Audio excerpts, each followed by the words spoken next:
Hi everyone, welcome back to my YouTube channel. My name is Ruchi, and today we are going to talk about something which is the most important thing in your life. अगर मैं इसको सबसे ज़्यादा important चीज़ भी बोल रही हूँ life की, तो मैं एग्जिजरेट बिल्कुल भी नहीं कर रही हूँ, क्योंकि आई थिंक यही एक चीज़ है जो रिलेशनशिप है एक्चुअली, और जिस रिलेशनशिप को लाइफ पार्टनर्स का नाम दिया गया है।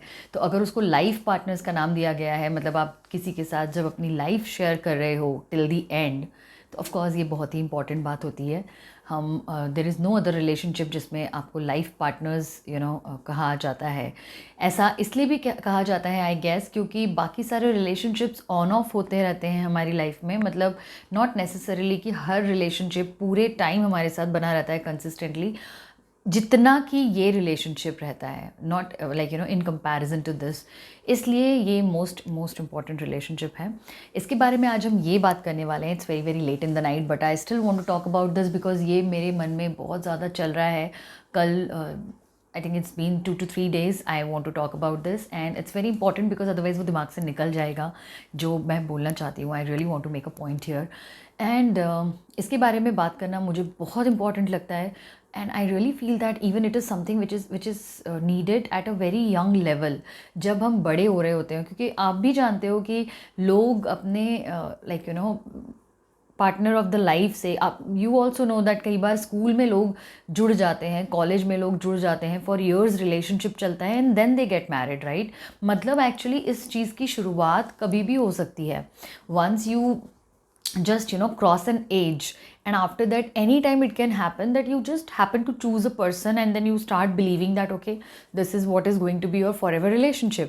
इसलिए जहाँ से आप उसमें जाने के लिए कैपेबल हो जाते हो, वहीं से आपको उस चीज़ की समझ आना भी बहुत ज़रूरी है। दो हमसे इस बारे में कोई बात नहीं करता, सब हमसे हमारे करियर के बारे में बात करते हैं, पढ़ाई के बारे में बातें करते हैं, जॉब, हमें लाइफ में क्या करना है, parents, responsibilities, adulting, everything else we are explained, और वी पीपल टॉक मोस्टली, मतलब पीपल टॉक। बट ये चीज़ जो उन सब चीज़ों को अफेक्ट करने वाली है, ये रिलेशनशिप जो हमारी ज़िंदगी के हर फेज़ को, हर बात को अफेक्ट करने वाला है, इसके बारे में भी तो समझना कितना ज़्यादा ज़रूरी है। रादर आई थिंक सबसे ज़्यादा ज़रूरी है हम इसको समझें, हम इसके बारे में खुलकर बातें करें, so that people, every one, it's not about females और males, every one can learn more and more about what they want.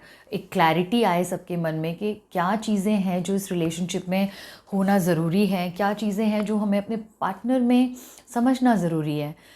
It's very easy, and you will see a lot of people just getting married and they call it love marriage. A lot of people marrying and arranged marriages. I'm not here against any of this arranged marriage or love marriage, but the point is कि people need to understand that even if it is love marriage or arranged marriage, ये secondary, ये primary ये है कि आपको पता होना चाहिए कि marriage क्या है। आप जिससे भी शादी करने जा रहे हो, तो उसमें आप, मतलब you are entering into something. What are you entering into? एक बार आप एंटर हो जाते हो, उसके बाद तो बस यही बचता है कि everybody keep telling you to keep adjusting, compromising, and anything. एक टाइम तक ऐसे समझाया जाता है, उसके बाद कई बार हम family, because we are humans and we keep moving ahead, and family बन जाती है, कभी किड्स आ जाते हैं। फॉर सम और दी अदर रीज़न मैक्सिमम आप रिलेशनशिप्स देखोगे, या तो वो बहुत ही प्रिटेंशियस हो जाते हैं, फेक हो जाते हैं, और या फिर टॉक्सिक हो जाते हैं। और ये सब होने के बावजूद भी वो नथिंग इम्प्रूव्स। लाइफ तो एक ही है, राइट। लाइफ एक है। इस लाइफ को ऑफ कोर्स हमें अपनी बेस्ट कोशिश करके अच्छे से जीना चाहिए, जितना हम कर सकते हैं, जितनी चीज़ें हम समझ सकते हैं। और स्पेशली जब कोई चीज़ इतनी इंपॉर्टेंट है लाइफ के लिए, like your life partner relationship, your marriage, तो उसके बारे में तो आपको ज़रूर से अच्छे से समझ लेना चाहिए अपनी। और ज़रूर से आपको ये बातें पता होनी चाहिए कि आपको क्या देखने की ज़रूरत है अपनी लाइफ पार्टनर में, before it's too late. And as such it's never too late that you can't come out of relationship. पर हम जब एक रिलेशनशिप में जाते हैं, हम वहाँ से आते हैं, बाई चांस हम दूसरे में कभी जाते भी हैं, all this process is very tough, is super tough. जब हम छोटे रहते हैं तो शायद हमें पता नहीं चलता है कि ये सब हम इसको बहुत कैजुअली ले लेते हैं। But once you will grow, you will realise कि जैसे आप एक रिलेशनशिप से बाहर आते हो और फिर कभी दूसरे में जाते हो, तो आप जब किसी रिलेशनशिप से बाहर आए तो इट इज़ ऑलमोस्ट लाइक आपकी एक लाइफ ख़त्म होती है वहाँ पर. सो मैनी मेमोरीज, और किस तरह से आप बाहर आए, all that matters. Like maybe it was a heartbreak, maybe it was like you never know कि क्या सिचुएशन बनेगी, उसमें से आपका कितना लॉस होगा इमोशनल लेवल पे, आपके फिज़िकल हेल्थ लेवल पे. बिकॉज अगर आप इमोशनली अफेक्ट होते हो चीज़ों से तो डेफिनेटली आप फिज़िकली बहुत ज़्यादा अफेक्ट होगे, क्योंकि इमोशंस आपके फिज़िक को अफेक्ट करेंगे ही करेंगे. और ये सारी चीज़ों में हील होते होते वापस से अपने आप पे अपने आप में खड़े होते होते, आप कितने ही स्ट्रॉन्ग पर्सन क्यों ना हो, it is the same for everyone. किसी का थोड़ा ज़्यादा और कम हो सकता है, max to max, that's it. बाकी it really affects you in a very very very big way. So coming back to the point that what you should look for in your partner. ऐसी कोई book नहीं है, ऐसी कोई definition नहीं है, but yes there are few things which I think very very workable, very very important. जब मैं बहुत छोटी हुआ करती थी तो like in school and college days, people use to अपने फ्रेंड्स वगैरह, जो एक स्लैम बुक का पैटर्न सिस्टम था उस टाइम पर, that people use to come and ask you that slam book भरो. Slam book use to be like autograph diary and all. So when you switch the class और something, then your friends, all of you exchange such kind of things with each other. उसके अंदर एक column होता था that what do you look for in your life partner. हमेशा ऐसा पूछा जाता था. इवन हम बातें भी करते हैं आपस में, and then we talk and we ask each other that what do you look for in your life partner. So I always use to tell only one thing, क्योंकि यही चीज़ थी जो मेरे मन में हमेशा हमेशा से आती थी कि I want my life partner to be my best friend. या that was the only thing. Best friend से मेरा सेंस ये रहता था कि मैं उसके साथ, अपने लाइफ पार्टनर के साथ बहुत ही कंफर्टेबल होना चाहती हूँ. जैसी मैं हूँ, मैं वैसे ही उसके साथ कंफर्टेबल रह पाऊँ, मैं ये चाहती हूँ.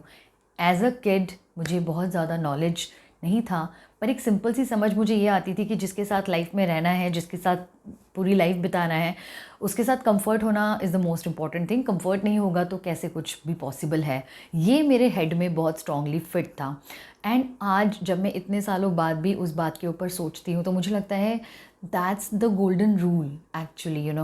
दैट एटलीस्ट फर्स्ट थिंग जो होती है कि आप जब भी अपने लाइफ पार्टनर को देख रहे हो, समझ रहे हो, भले ही आप whether you are falling in love और नॉट, और you are just meeting someone for the purpose of marriage, but you need to actually see that are you able to be comfortable with that person. जैसे ही हम friendship की बात करते हैं, friendship का नाम लेते हैं, उसके साथ साथ कुछ बेसिक्स क्लियर हो जाते हैं कि ऑफकोर्स अगर आप किसी के साथ फ्रेंड होगे या कंफर्टेबल रहोगे तो वहाँ पर लव भी होगा, वहाँ पर रिस्पेक्ट भी होगा, और वहाँ पर ट्रस्ट भी होगा. जो 3 सबसे इंपॉर्टेंट चीज़ें होती हैं किसी भी रिलेशनशिप के लिए, एंड स्पेशली इस रिलेशनशिप के लिए. Love, trust and comfort is the most important thing. So first thing is you need to be able to be a good friend with your partner. That's the first rule, first thing I should say. Second is जब ये चीज़ें होती हैं तो of course आपका एक clear communication हो पाता है, and आप एक हेल्दी फ्रेंडशिप में होना चाहिए. देखिए फ्रेंडशिप्स भी चेंज होती है टाइम के साथ साथ. हेल्दी फ्रेंडशिप वो होती है, हेल्दी कम्युनिकेशन वो होता है जहाँ पर आप एक दूसरे के साथ हर तरह की बात कर पाएँ. स्पेशली जो डिफ़िकल्ट बातें होती हैं, जहाँ पे बात करना इतना आसान नहीं होता है. जब आपको कोई इश्यूज़ हैं या सामने वाले को कोई इश्यूज़ हैं या कोई टिपिकल चीज़ें हैं जो एक दूसरे से एक्सपेक्टेशंस हैं. देखिए वैसे तो हर कोई अलग अलग चॉइसेस रखता है. आज अगर हम 10 लोगों से पूछेंगे कि आप अपने लाइफ पार्टनर में क्या चाहते हो, तो उनकी 10 तरह की चीज़ें अलग हो सकती हैं. There are some common things 8-10, पर उनकी प्रायोरिटीज़ बदल जाती हैं. किसी के लिए ये ज़्यादा इंपॉर्टेंट है, किसी के लिए ये ज़्यादा इंपॉर्टेंट है, किसी के लिए कुछ और. That is there. But I would say that ये जो बात है जो हम डिस्कस कर रहे हैं वो सभी के लिए इक्वली इंपॉर्टेंट है. This is not something which can vary from person to person as much as I understand. तो सेकेंड थिंग होती है जहाँ पे आपका एक क्लियर कम्युनिकेशन होता है, जहाँ पर आप एक दूसरे के साथ डिफ़िकल्ट से डिफ़िकल्ट बातों पे बात कर सकते हैं, क्योंकि लाइफ में चैलेंजेस आते हैं. और अगर हम रिलेशनशिप में क्लियरली बात नहीं कर पाएंगे, रिस्पेक्टफुली हम एक दूसरे को समझ नहीं पाएंगे, सुन नहीं पाएंगे, so there is no point कि वो रिलेशनशिप डेवलप हो सकता है. So second thing is that कि जहाँ पे आप क्लियर कम्युनिकेशन कर पाओ, टफ कम्युनिकेशन भी कर पाओ, and the most difficult situations को भी हैंडल कर पाओ, उस तरह से भी बातचीत आपकी हो पाए. थर्ड नंबर पे जो बात आती है वो है to have strong physical chemistry with each other. You need to be able to enjoy the physical chemistry with each other. ये बात को कोई कितना भी डिनाई कर ले या कह दे कि oh this doesn't matter and all, but frankly भगवान ने हमें बनाया है एंड भगवान ने हमें डिज़ाइन करा है इसी तरह से that we all have some needs also emotionally and physically both ways. And ये रिलेशनशिप का ये एक बहुत ही बड़ा पिलर होता है. यू नो, अगर आपका फिज़िकल केमिस्ट्री बहुत स्ट्रॉन्ग और बहुत अच्छा रहता है आपके पार्टनर के साथ, which actually solves a lot of your issues, which actually helps and supports in your relationship in a big way. So not first and second, but yes, third number पे ये चीज़ बहुत matter करती है. And with time and experience, everyone understands that yes, this is the truth. So I just want to say कि you know physical chemistry को ignore नहीं करा जा सकता. वो अगर 4 पिलर्स अगर हम डिस्कस करने जा रहे हैं तो ये एक बहुत स्ट्रॉन्ग पिलर है आपके रिलेशनशिप का. जिन 4 पिलर्स पे आप पूरा सब खड़ा करना चाहते हो तो this is one of the pillar. This is very important.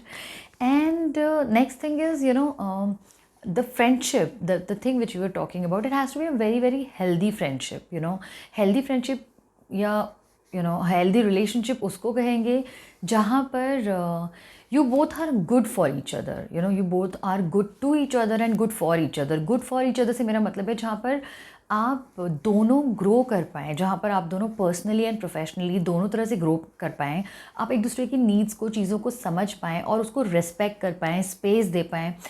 बहुत सारी बार आप देखेंगे कि यू नो रिलेशनशिप्स में लोग बहुत सेल्फिश भी हो जाते हैं. उनको रियलाइज़ नहीं होता है. दे एक्चुअली थिंक कि मैं लाइक यू नो जो भी मैं अगर कर भी रहा हूँ या कर रही हूँ, अर्न कर रहे हैं, अगर मैं ग्रो करूँगा तो मैं ग्रो कर रहा हूँ तो मेरे साथ साथ तुम भी ग्रो करोगी.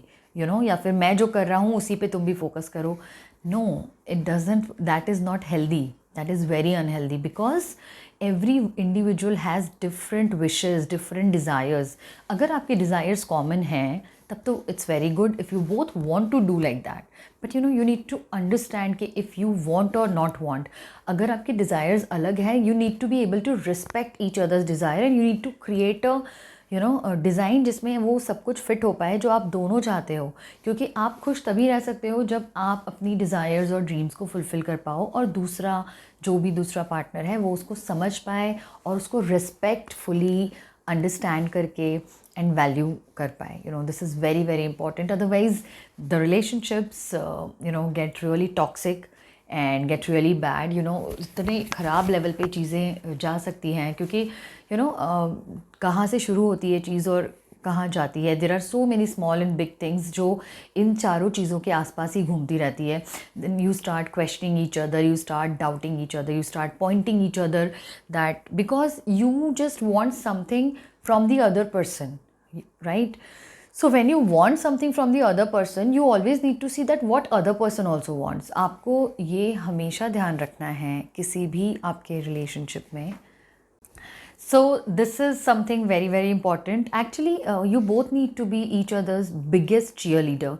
Cheerleader, I think it's like you know clear. Whatever you want to do, you need to be supportive to each other. Supportive का मतलब नहीं है कि आपको जाकर अपना टाइम और एनर्जी देना है. Supportive का मतलब है you just need to be there for the person. आप उसकी ड्रीम्स को, उनकी चीज़ों को समझें और उनको उतनी स्पेस दें जितनी उनको रिक्वायर्ड है, जो वो करना चाहते हैं, जिससे उनको खुशी मिल रही है. You know, as long as it is about work, it is about dreams, you need to understand, you need to be understanding with each other, towards each other. So this is something very very important and I just like you know that's all I want to close it here. And I hope it is helpful. It is helpful for all the people who are confused or stuck somewhere, they're not able to decide. So at least these you know 4 basic pillars are very very important in any relationship of life and life partner and marriages.